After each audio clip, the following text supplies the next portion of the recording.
Bonjour à tous, bonjour à toutes.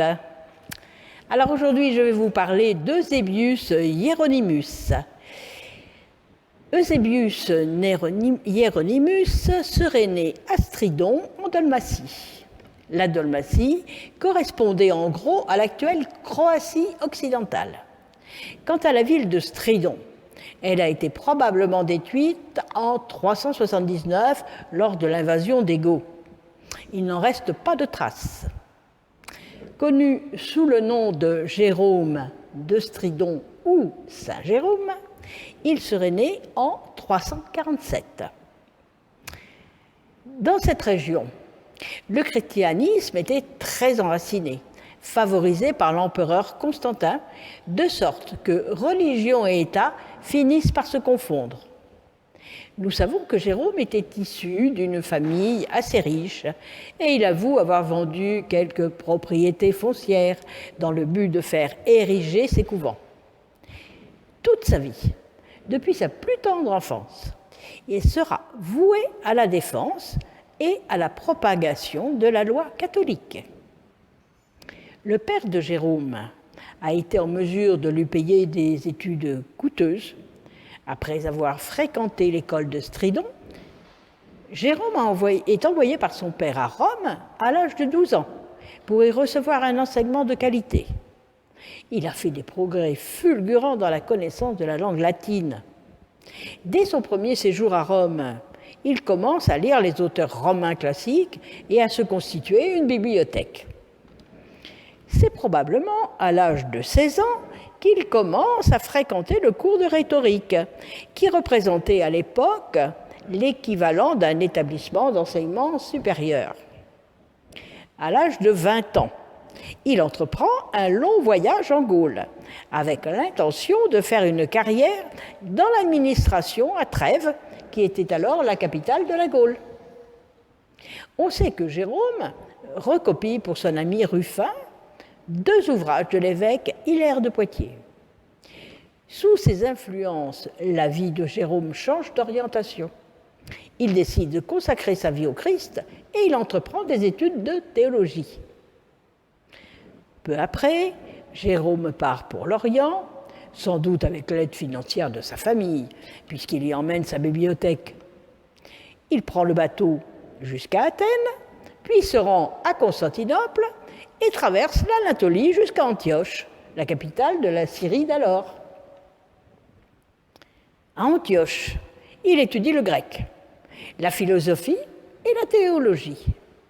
Jérôme a été formé par la pratique des grands auteurs latins, et celui qu'il considère comme son maître, c'est Cicéron. Cet attrait pour la littérature païenne crée chez lui un malaise qui s'exprime dans un songe vécu à Antioche, rêve dans lequel il est jugé pour ses lectures et où il entend une voix déclarer « Tu es cicéronien, mais pas chrétien ». Cette crise entraîne l'abandon de la littérature païenne qui durera plus de 15 ans. 18 mois après son arrivée, il se rend dans le désert de Chalcis, dans l'actuelle Syrie, pour y vivre comme des ermites de la région, dans une grotte, pour mener une vie ascétique et solitaire. C'est là qu'il étudie la langue hébraïque, et c'est là, semble-t-il, qu'il prend la décision de consacrer sa vie entière à l'étude. Pendant cette période de 2 ans environ, il est absorbé par l'étude du grec et la lecture de la Bible. Il utilise les versions latines de l'époque, réalisées à partir de la Septante, qu'il trouve sans charme et sans élégance. C'est peut-être lors de ce séjour, ou plus tard à Antioche, que Jérôme aurait eu accès à un évangile qu'il appelle « selon les Hébreux » et qu'il présente comme l'original en hébreu de l'évangile de Matthieu. Il prétend l'avoir transcrit et traduit en latin. Un peu plus tard, Jérôme est à Constantinople. Il assiste à nouveau aux débats et aux querelles qui agitent l'Église et qui se concrétisent par la tenue d'un nouveau concile. C'est pendant ce séjour qu'il commence à traduire les textes grecs en latin. la chronique de Jérôme. C'est la traduction largement enrichie de notices qu'il compose lui-même. La plupart concernent l'histoire romaine et apportent de nombreuses données sur l'histoire profane et aussi sur l'histoire ecclésiastique. Jérôme dit « Si je rends mot pour mot, le résultat semble absurde. Si j'opère des modifications nécessaires dans l'ordre des mots ou la formulation, je semble avoir abandonné la fonction de traducteur. Et figurez-vous que sur les 574 homélies d'origine, seules 21 sont parvenues sous la forme originale, en grec. Une partie des traductions de Jérôme a contribué à la dissémination, à leur survie. En les ayant traduits, évidemment, Jérôme les a fait connaître. Et ces traductions sont au nombre de 37, uniquement. Vous vous rendez compte, il en a traduit 37 sur 574. Il a traduit 14 homélies sur le prophète Jérémie, 14 sur Ézéchiel et 9 sur Isaïe. Le pape de l'époque, le pape Damas, lui demande la révision des traductions latines et non une nouvelle traduction du Nouveau Testament.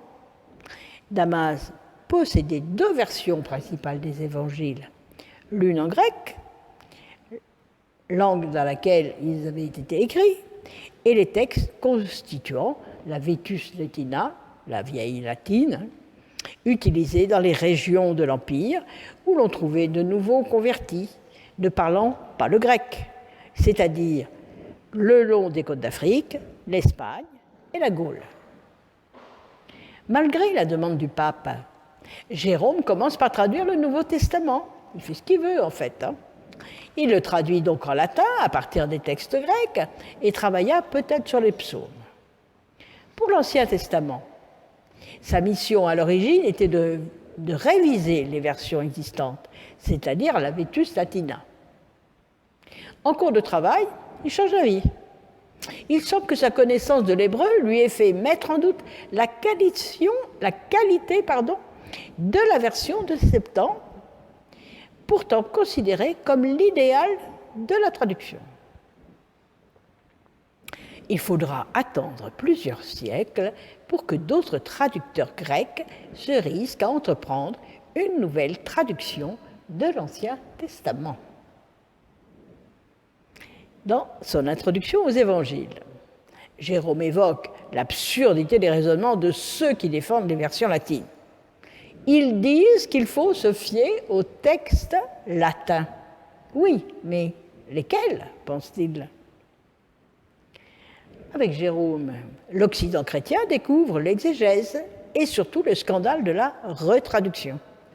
Sa retraduction du Nouveau Testament menée à partir des textes grecs fut d'ailleurs mal accueillie parce qu'elle rompait avec la tradition avec laquelle on était habitué.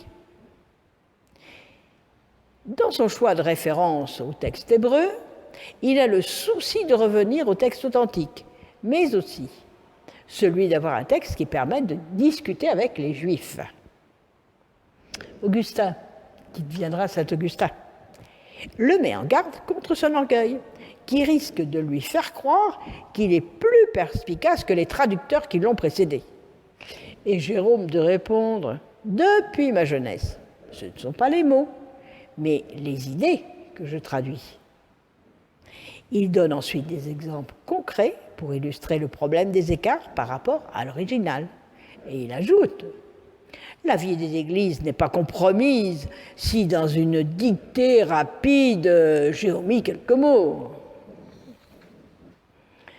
À côté de son œuvre de traducteur et de commentateur des Saintes Écritures, il participe également de manière parfois virulente aux controverses religieuses de son époque. Le pape Damas avait placé une telle confiance en Jérôme que ce dernier paraissait tout indiqué pour lui succéder. Mais Jérôme avait, pendant son séjour à Rome, rédigé des pamphlets contre le clergé romain et milité pour l'idéal ascétique. Après le décès de Damas et suite au procès de Jérôme, les difficultés et son harcèlement le contraint de quitter Rome. Il s'est rendu tellement impopulaire qu'il doit regagner l'Orient. Il se réfugie dans un monastère qu'il fait construire à Bethléem avec l'aide financière de patriciennes romaines, dont Paula, qui a beaucoup aidé aussi Jérôme. La Bible n'a pas été traduite dans le monde occidental par les Juifs très nombreux à Rome.